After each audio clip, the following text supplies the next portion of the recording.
Oui. Alors en fait, toutes ces distances relationnelles vont dépendre effectivement de où vous en êtes sur le chemin de l'ouverture de conscience. Ok?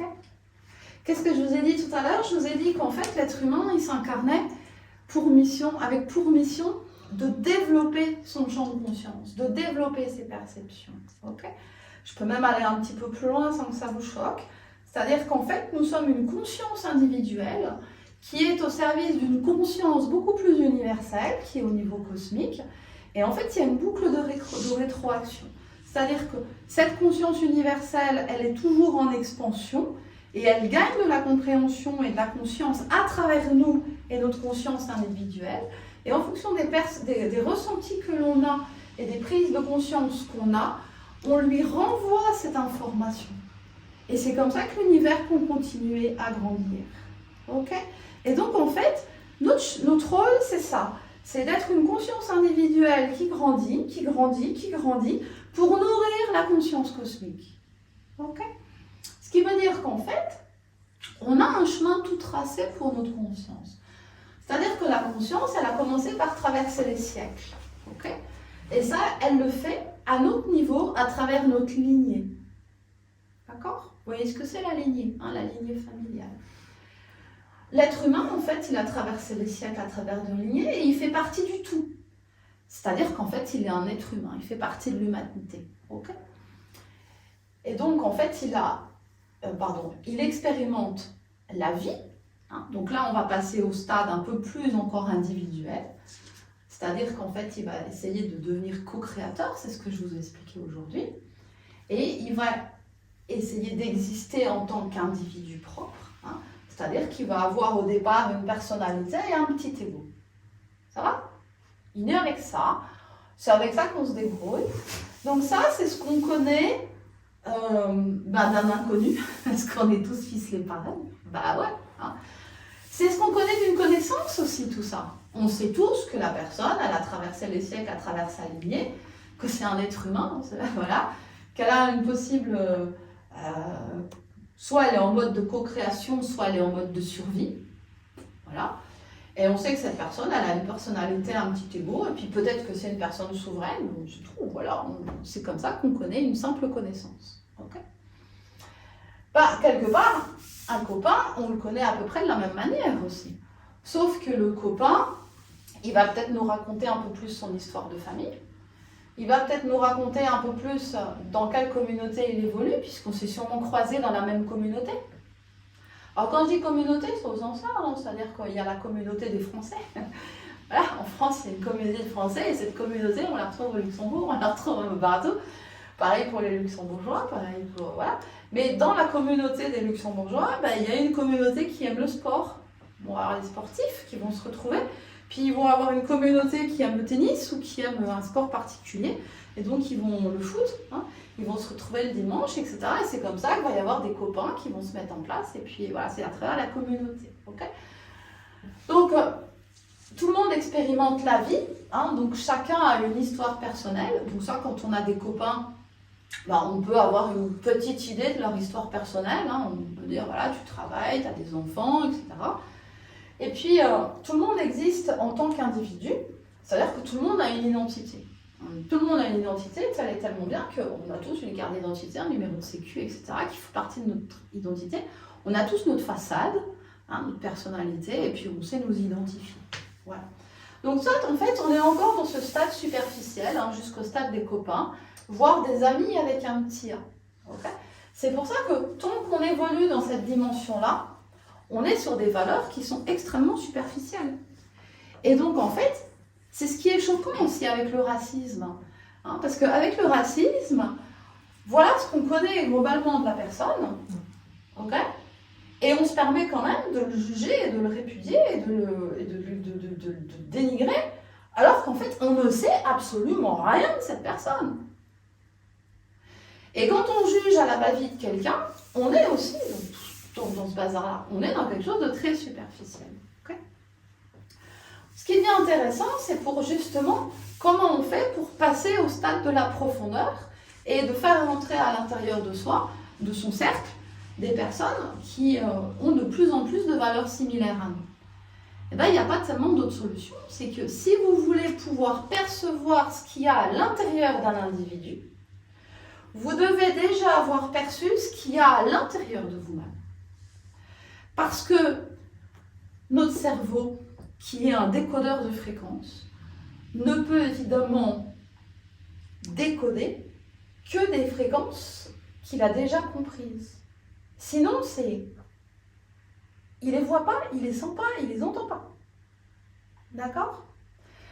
Et en fait, qu'est-ce qu'on va devoir faire? On va devoir suivre toutes les évolutions de valeurs que la conscience doit valider au fur et à mesure qu'elle va vers la profondeur d'elle-même.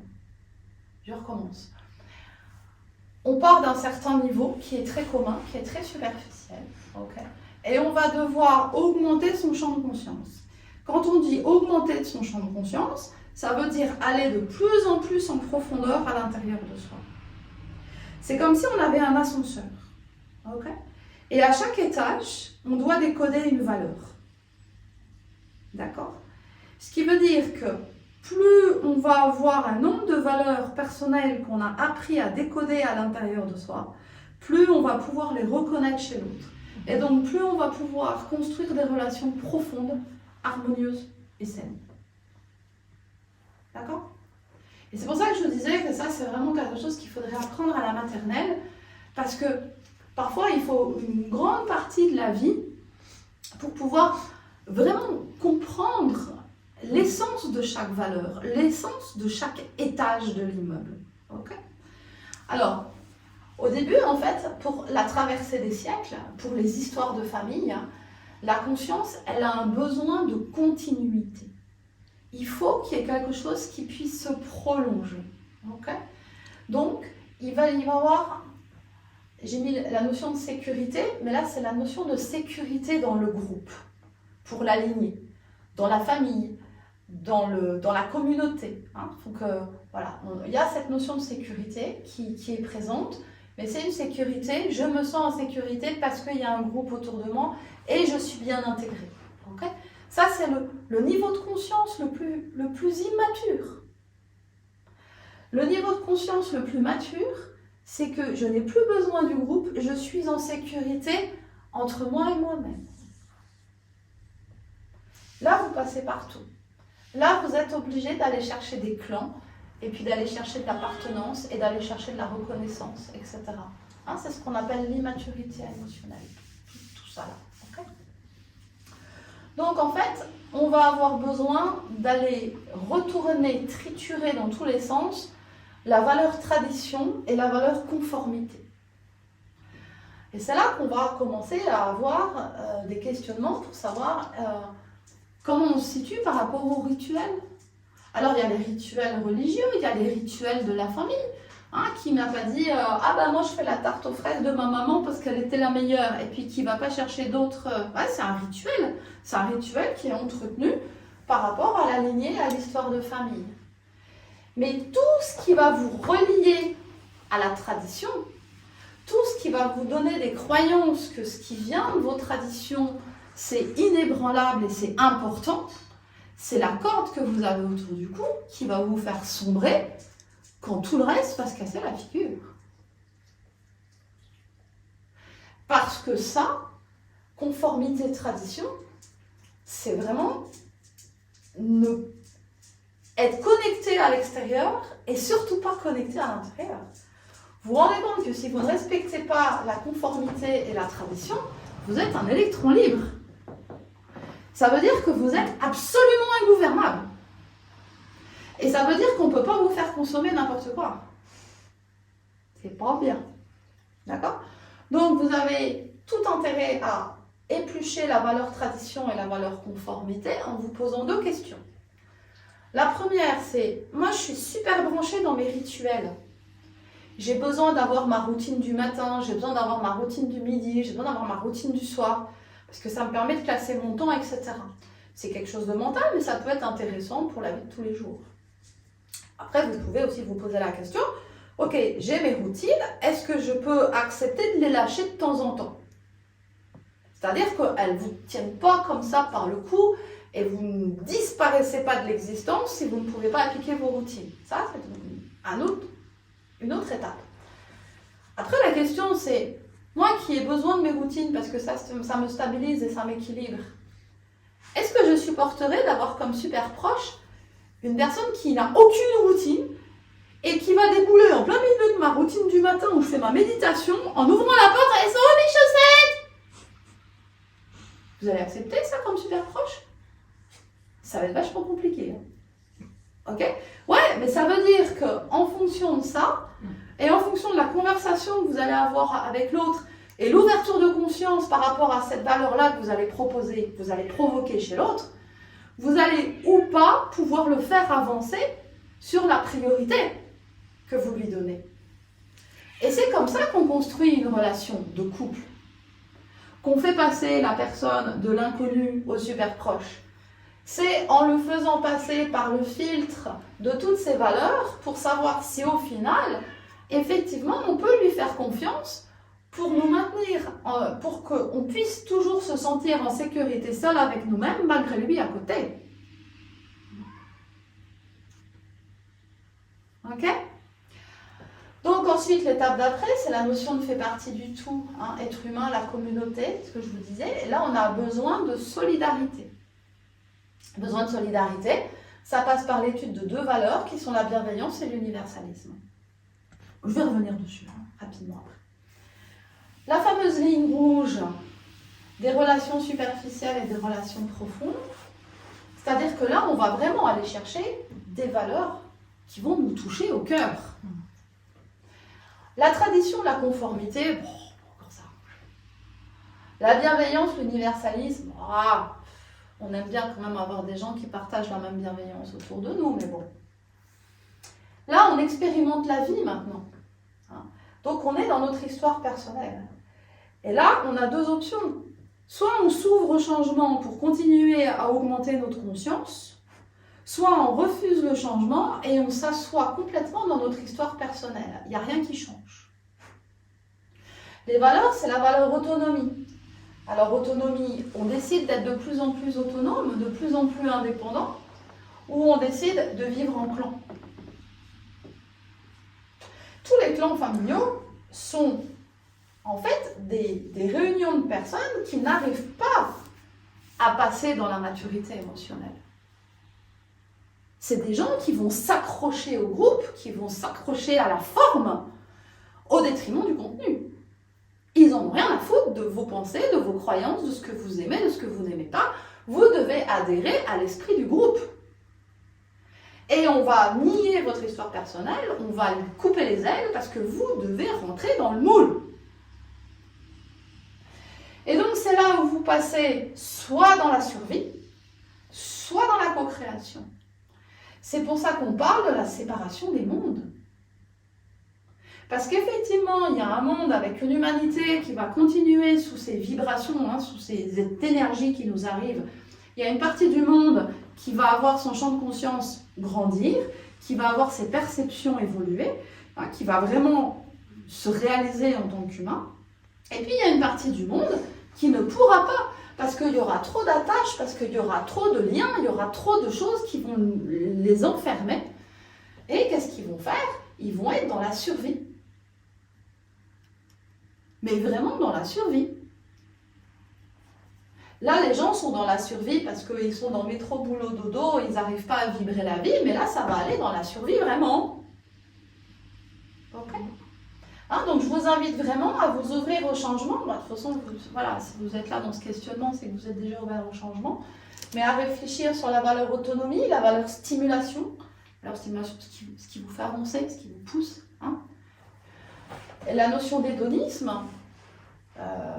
Parce que la notion aussi de plaisir, la notion de qu'est-ce qui vous nourrit, qu'est-ce qui vous fait du bien, c'est important. Quand on est dans la survie, ça, appuie. Okay. Et puis en tant qu'individu, donc dans cette notion d'identité, vous allez avoir besoin dans l'affirmation de soi, dans l'affirmation de vous. Et donc là, c'est pareil, soit vous êtes dans l'affirmation de votre petit ego, c'est-à-dire que vous avez un petit ego, vous devenez prédateur et totalitaire, Vous êtes dans le contrôle, hein, vous allez viser la personnalité alpha. Okay. C'est moi qui dis, c'est moi qui sais, tu te tais. Soit vous êtes dans le besoin d'affirmation de soi par votre puissance intérieure, c'est-à-dire votre souveraineté, hein, en connexion avec votre soi supérieur. Personne souveraine. Donc on est toujours dans cette séparation des mondes. Il y a un côté et il y a l'autre. Ça reste en 3D, ça passe en 5D. C'est l'inverse. Ça reste en 3D, en rouge, et ça passe en 5D. Bon allez, j'ai fait des bêtises. Ça devrait être en rouge. D'accord? Ja. Voilà. Hein, donc, voilà. Ça reste en 3D, personnalité, petit ego, survie. Et ce qui passe en 5D, c'est co-création et personne souveraine. D'accord? Et donc là, ça demande d'aller regarder cette notion de réussite et cette notion de pouvoir dans les valeurs. Pas pouvoir sur les autres, mais sa notion de puissance personnelle. C'est-à-dire la capacité à discerner et la capacité à rester centré, souverain, maître de son royaume. Okay.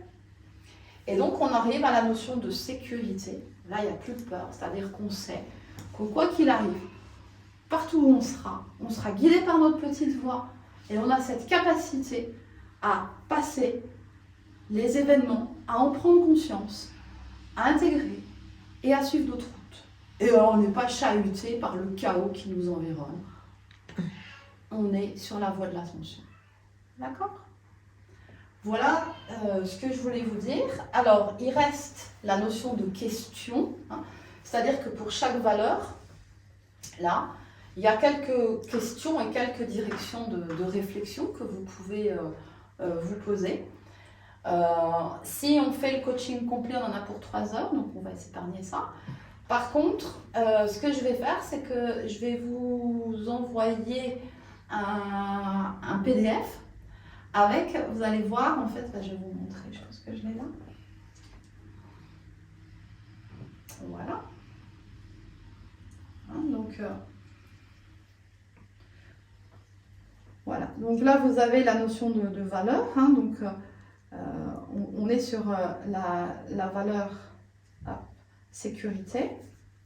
Hein, donc, quelle est la notion de sûreté quotidienne? Qu'est-ce que ça évoque pour vous, la notion de sûreté quotidienne? La sûreté au quotidien. Comment vous vous sentez en sécurité dans votre quotidien, dans le fait d'aller au travail, le fait de... Voilà. Quelle est cette réflexion par rapport à vous-même? Et aussi, quelles sont par exemple les peurs et les illusions? Vous avez vu la notion d'illusion qui vient dans votre vie à ce niveau-là. Alors, vous pouvez vous poser la question au niveau de l'ordre social, au niveau de l'harmonie, sécurité familiale, harmonie, sécurité nationale, harmonie, bonne relation, propreté. Propreté fait partie de la notion de sécurité. Hein. Réciprocité des services rendus et des faveurs, bonne santé, etc., etc. Donc, sur chaque dominante de la valeur sécurité, pas sur chaque, hein, mais s'il y a des... Voilà, vous pouvez revenir régulièrement hein, pour essayer de définir où est-ce que vous seriez peut-être dans l'illusion, où est-ce que vous seriez peut-être dans des peurs, où est-ce que vous seriez peut-être dans du vrai partage, dans quelque chose d'harmonieux, et surtout, qu'est-ce que vous voulez vivre pour les prochains jours?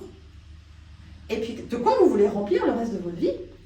Si vous êtes attaché à la notion d'ordre, par exemple, dans la société, autour de vous, etc., et que vous vous mettez en relation avec des gens qui sont des révolutionnaires, ça va être vachement compliqué à vivre. Mais c'est intéressant, bon là je prends un exemple assez flagrant, mais c'est intéressant d'avoir des réflexions en amont pour pouvoir vous-même savoir où vous pouvez placer les curseurs dans votre distance relationnelle. Parce que vous pouvez avoir quelqu'un d'extrêmement agréable, etc., mais dès que vous allez lui parler sur certains sujets, ça va devenir un monstre. Et là, ça peut créer des phénomènes de honte et d'humiliation s'il y a d'autres publics autour de vous. Donc ça veut dire que malgré tout, vous n'êtes pas en train de critiquer cette personne, vous êtes juste en train de dire, cette personne, elle a encore besoin, par rapport à son chemin, de progresser sur certaines choses, mais moi, je ne peux pas me permettre qu'à un moment donné, que je ne contrôle pas, qu'elle va me faire baisser mes vibrations, parce que je vais me prendre la honte de ma vie. Donc vous devez avoir cette vigilance quand même. Hein. Okay. Donc en fait, il y a une slide comme ça par valeur. Et je vous invite à aller regarder dans l'ordre, puisque là, on va de la superficialité à la profondeur. Okay. Ce qui veut dire que ne prenez pas comme super proche quelqu'un qui va vous irriter sur des valeurs très très profondes de vous-même. Hein. Ok. Voilà. Et qui va vous empêcher d'être dans cette souveraineté. Vous pouvez être avec quelqu'un en couple qui est encore fortement dans sa personnalité, dans son petit ego. Hein. Mais si cette personne, elle a assez de, je dirais, d'intelligence de cœur quand même, hein, vous voyez, pour vous laisser être la personne souveraine que vous êtes, il y aura sûrement des temps d'accroche, il y aura sûrement des fois des frictions, mais ça restera quand même quelque chose d'assez agréable à vivre. Voilà ce que je voulais vous transmettre. Hein.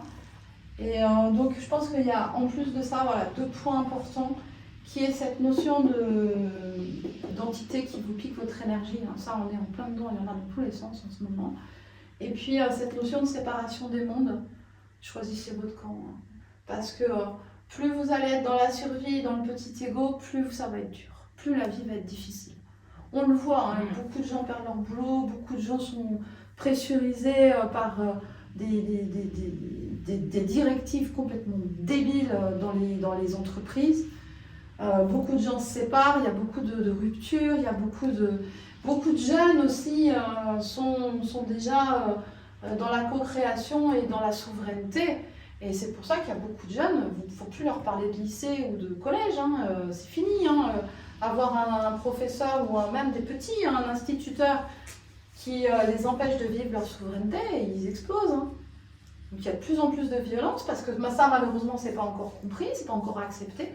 Donc on n'aide pas les jeunes à aller encore plus vers leur souveraineté. Au contraire, on dit plus tu cherches à être souverain et plus on va t'en foutre une. Ça peut pas fonctionner. Lui, il est souverain. Il avance petit à petit, prend sa place. Il avance, Ah, mais oui. une patte et puis... On l'a pas entendu. Hein. Il a avancé de 50 D'ailleurs, on l'a pas vu. Est-ce que vous avez des questions? Je viens vous consoler après le cours. Ça va, ça vous éclaire? Ouais. Bien. Mais je trouve que c'est difficile, en tout cas pour moi, c'est difficile d'être moi-même ou de réussir à rester moi-même en présence d'autres personnes. En tout cas, que c'est vraiment un cercle très très restreint des personnes où je sais rester moi-même sans m'adapter directement aux attentes. Quand c'est comme ça, surveillez les pensées qui vous viennent. Oui. Parce que c'est le meilleur moment pour vous bouffer de l'énergie. Oui.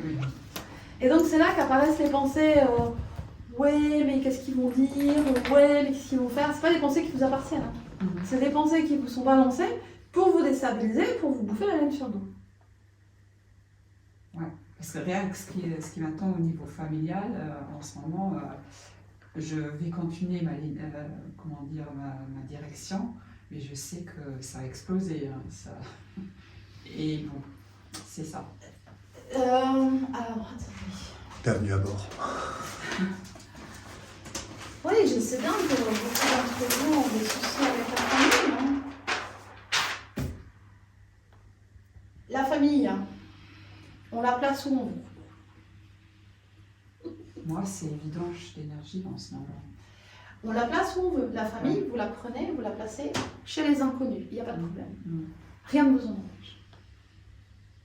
Sauf le monde de l'illusion, qui, je ne sais pas où il est avant, qui va vous dire non, va falloir prendre soin de vos vieillards. Oui, c'est ça. Sinon, vous n'êtes pas assez bien. Oui, c'est tout à fait ça. Et donc, vous allez payer un home, vous allez payer ci, vous allez payer de votre personne, vous allez payer de votre énergie, vous allez payer un... Alors que le vieillard en question, il a juste envie, c'est de vous sucer la moelle, quoi. Et toute votre vie, il vous a pourri votre vie. Mais c'est ce que j'ai pensé, mais il y a une partie de moi-même qui a presque honte de penser ça. Bah ouais, bien sûr, Parce c'est que tu normal. oses pour penser ça de tes parents. Il faut que vous ayez honte. Ouais. Comme ça, on va pouvoir vous Maintenant, faire je plein m'en de rends trucs. compte en prenant distance, ce schéma que j'ai en moi.